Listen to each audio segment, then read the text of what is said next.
ईश्वर, मेरे मन में इतनी निराशा क्यों है, जबकि मैं तो अपने गुरुदेव भगवान के पास जा रहा हूं। कदाचित पूजनीय गुरुदेव शेष सनातन जी का मुख मेरी आंखों के सामने बारंबार आ रहा है। उनके जाने का दुख मुझसे सहन नहीं हो रहा है। अब तो अपने गुरुदेव भगवान के पास जाकर ही मेरे मन को शांति मिलेगी।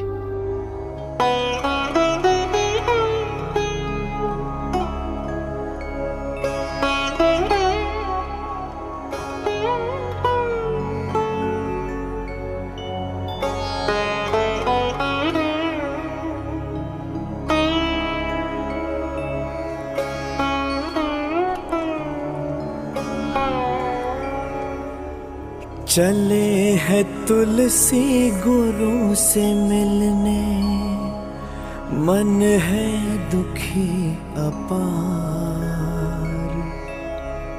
गुरु सेवा से हो जाता इस जीवन का उद्धार।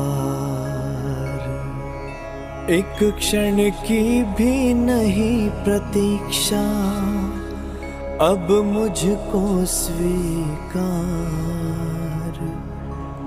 गुरु का श्रीमुख आए सामने अब तो बारंबार। गुरु सेवा से हो जाता इस जीवन का उद्धार।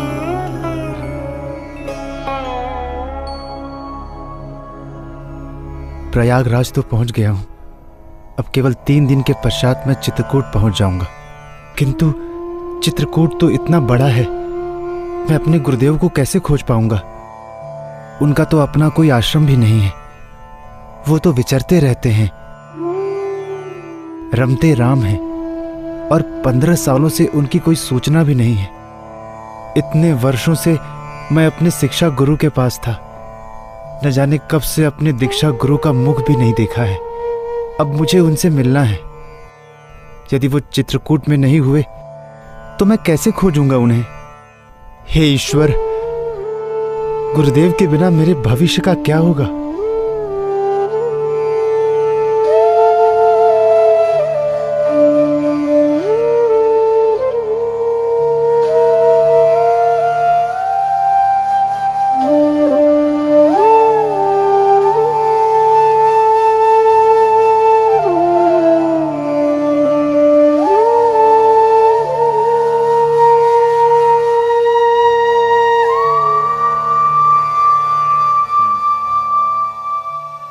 पुत्र, अच्छी तरह पकाओ।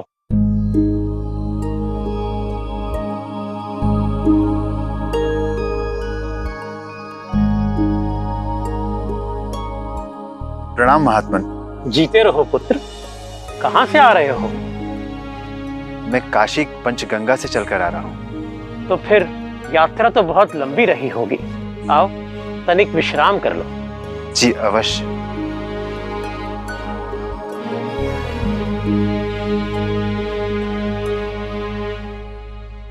तुम्हारा गंतव्य कहाँ है पुत्र? महात्मन, मेरे गुरुदेव भगवान चित्रकूट में रहते हैं। मैं उनके दर्शन करने के लिए आया हूं। चित्रकूट? मैं भी चित्रकूट में ही रहता हूं। संगम में स्नान करने हेतु आया था। चित्रकूट में कहाँ रहते हैं? उनका आश्रम कहाँ है? उनका कोई स्थान नहीं। वो कहाँ रहते हैं मुझे बिल्कुल पता नहीं। आज से 15 वर्ष पूर्व मुझे उच्च शिक्षा के लिए काशी में छोड़कर ये कहकर गए थे कि वो चित्रकूट जा रहे हैं। मुझे बस उनका नाम पता है। अच्छा, क्या नाम है उनका? मेरे पूज्य गुरुदेव का नाम श्री नरहरि दास जी महाराज है, और मैं उनके दर्शन करने के लिए बहुत आतुर हूं। ऐसा लग रहा है मानो मुझे पंख लग जाएं और मैं उड़ के अपने गुरुदेव के पास चला जाऊं।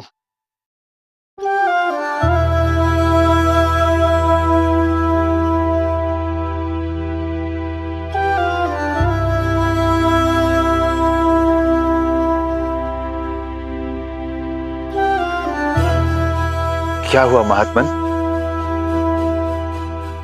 मेरी बात सुनकर आपके मुख पर इतनी उदासी क्यों है? बात ही कुछ ऐसी है पुत्र, बताते हुए संकोच भी हो रहा है और दुख भी, किंतु मुझे तुम्हें बताना ही होगा, अन्यथा तुम्हारी यह सुखमय यात्रा का निष्कर्ष अच्छा नहीं होगा। महात्मन, आपसे अनुरोध है कि आप जो भी कहना चाहते हैं स्पष्ट रूप से कहिए। तुमने अपने गुरु से मिलने में विलंब कर दिया पुत्र।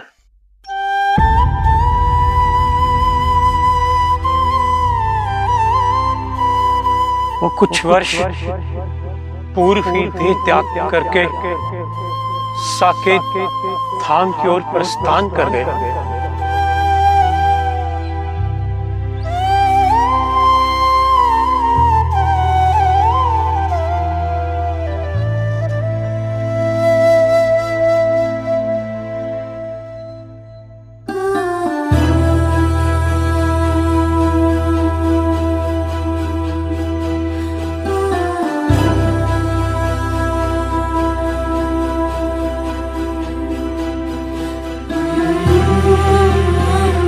इस समस्त संसार में तुम्हारे नाम और यश का गुणगान होता रहेगा।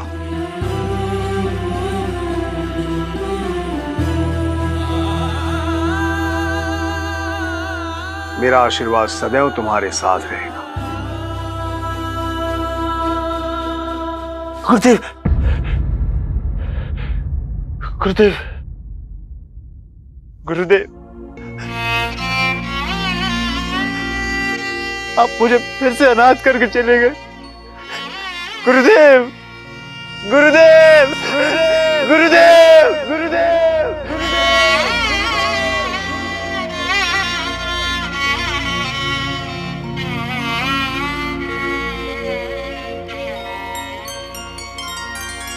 गुरु बिन अब तो जिया न जाए,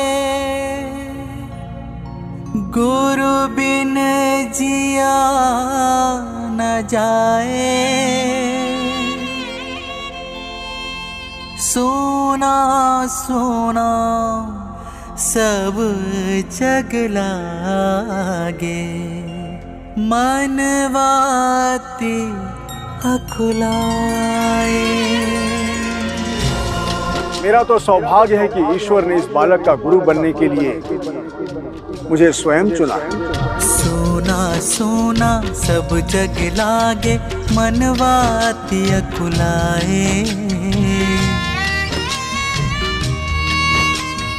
माया की काली रातों में मार्ग कौन दिखाए। सोना सोना सब जग लागे, जब इस संसार में तुम्हारा यश फैलेगा तो तुम्हारे साथ साथ तुम्हारे गुरु के रूप में मुझे भी जाना जाएगा।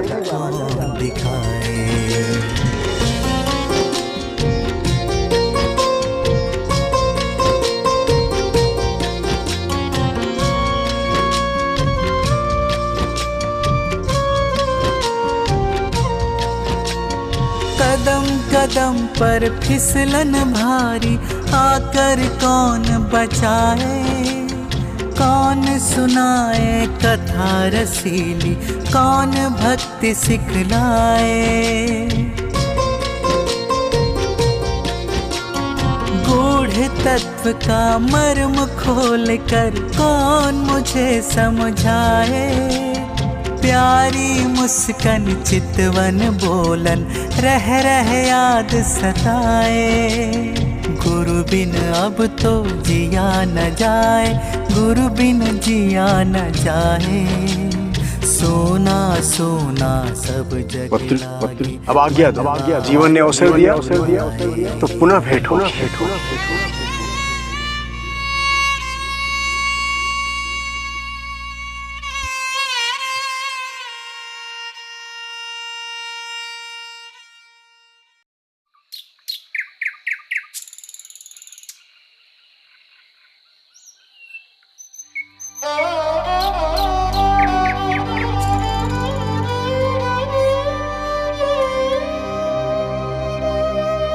तुलसी,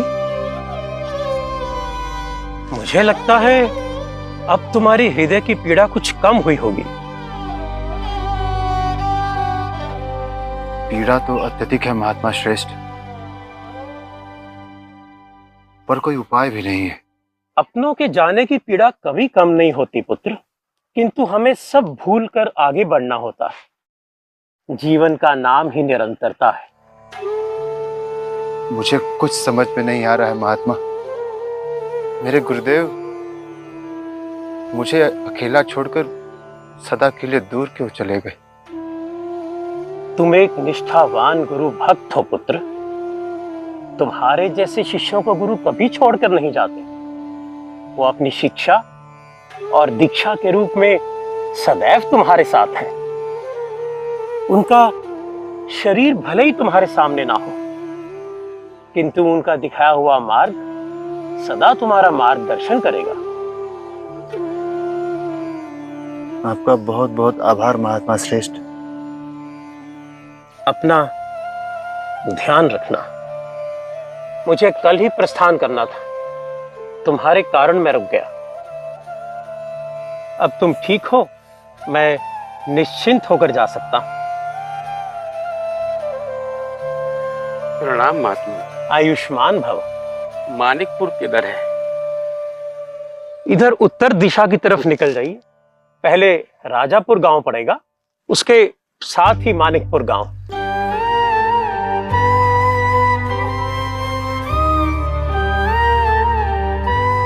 राजापुर तो मेरी जन्मस्थली है। मैंने कभी अपना जन्म स्थान नहीं देखा, जन्म देने वाले पिता को नहीं देखा। भले ही उन्होंने मेरा त्याग कर दिया था, किंतु इसमें उनका क्या दोष है? कदाचित मेरा भाग्य ही ऐसा रहा होगा। किंतु हैं तो सभी मेरे अपने ही। मैंने कभी अपना पैतृक घर नहीं देखा। आज भाग्य ने अवसर दिया है। वैसे भी मुझे ये नहीं पता कि अब कहां जाना है, तो राजापुर जाना ही ठीक रहेगा। क्या विचार कर रहे हो पुत्र?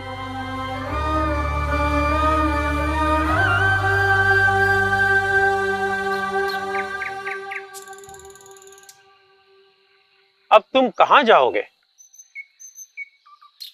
महात्मन, मेरा अगला गंतव्य तो चित्रकूट ही था, पर मेरे गुरुदेव अब रहे नहीं, तो वहां जाने का कोई औचित्य नहीं।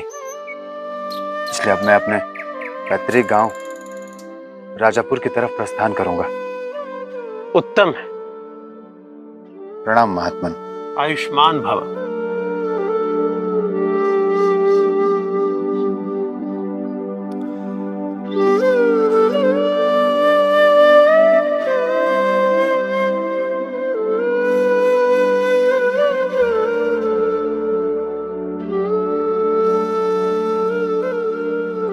जब मेरा घर छूटा था तब मेरी आयु मात्र 3 दिन की थी। अब मैं 27 वर्ष का हो चुका हूं। हरिपुर वासियों को बताया था मेरे पिता का नाम आत्माराम दुबे है। पिताजी तो मुझे पहचान भी नहीं पाएंगे। मैंने भी तो उन्हें कभी नहीं देखा। कुटुंब के लोग भी होंगे वहां, परंतु मैं तो किसी को नहीं जानता। कुछ भी हो, जननी और जन्मभूमि तो स्वर्ग से भी बढ़कर होते हैं। कोई तो मुझे वहां मेरा अपना अवश्य मिलेगा। अब मैं आजीवन वहीं रहकर अपने गुरुदेव द्वारा दी गई शिक्षा का प्रचार प्रसार करूंगा और अपना जीवन यापन करूंगा।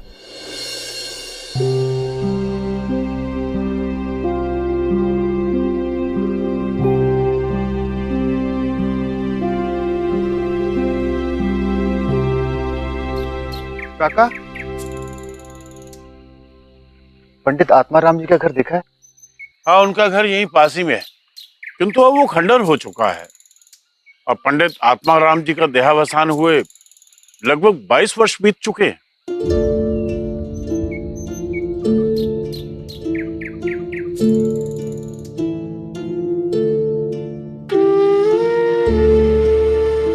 ये आप क्या कह रहे हैं काका? क्या हुआ? आप घबरा क्यों गए?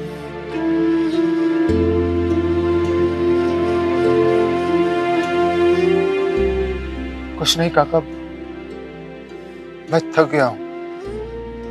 पर उनके घर में कोई तो होगा कोई नहीं है उनके घर में।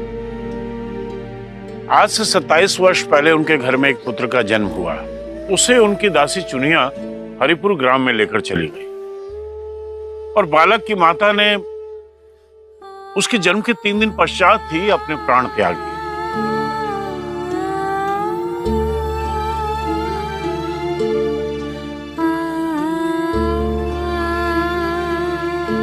किंतु उनके कुटुंब में कोई तो अवश्य होगा। दुर्भाग्यवश अब पंडित आत्माराम दुबे जी के कुटुंब में कोई भी जीवित नहीं है।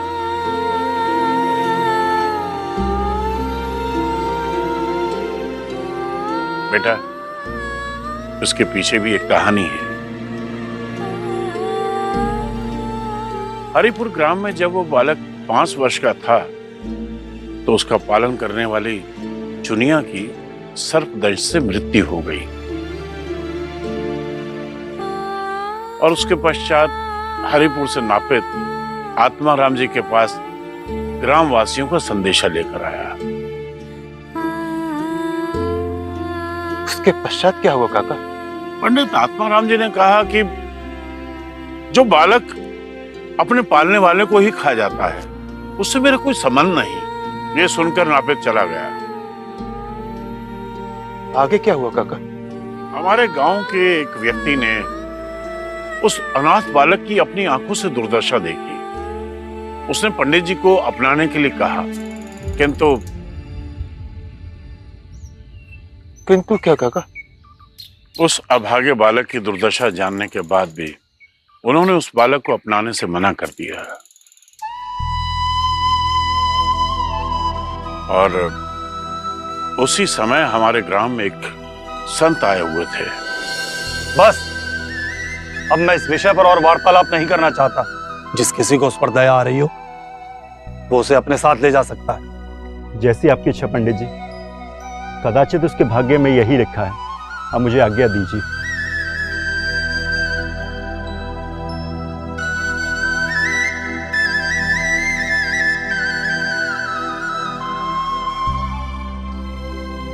पिता के रूप में इतना निर्दयी निष्ठक व्यक्ति मैंने जीवन में आज तक नहीं देखा, जिसे अपने नन्हे बालक के दुर्दशा पर ना मात्र को दया भी नहीं आ रही है। आत्मा जी, अगर आपको उस बालक पर दया आ रही है तो आप ही उसकी परिस्थिति बदल दीजिए। मेरे लिए वो बालक मर चुका है। तुम्हारे इस व्यवहार पर परमात्मा को भी क्रोध आ रहा होगा।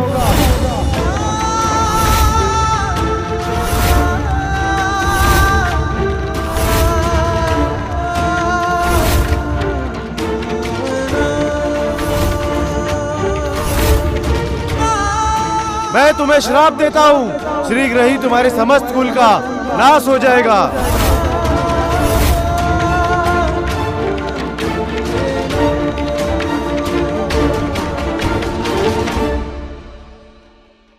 महात्मा जी, महात्मा जी, महात्मा जी, मुझे क्षमा कर दीजिए महात्मा जी। मैंने आपको अपमानित किया। महात्मा जी, मुझसे भूल हुई। मैं अपने पाप का प्रायश्चित करूंगा। मुझे क्षमा कर दीजिए, मुझे क्षमा कर दीजिए। श्राप तो अब मेरे मुख से निकल चुका है, अपना प्रभाव पूरा करके ही संपूर्ण होगा। किंतु मैं इतना ही कर सकता हूँ, भविष्य में एक दिन तुम्हारे पुत्र के हाथ में तुम्हारा तर्पण और पिंडदान संपन्न होगा, जिससे तुम्हारी आत्मा को मुक्ति मिले। 6 महीने के बाद ही पंडित आत्माराम जी की मृत्यु हो गई और 10 वर्षों के भीतर संपूर्ण कुटुंब से सब एक एक करके चले गए। अब उस कुटुंब और कुल में कोई भी नहीं बचा बेटा। और उनका घर? वो घर अब खंडर बन चुका है। कभी कोई उस घर में नहीं रहा। सभी उसे शापित मानते हैं। हम सभी ग्रामवासियों का यही मानना है कि जो भी उस घर को लेकर उसमें रहेगा उसके समस्त कुल का विनाश हो जाएगा।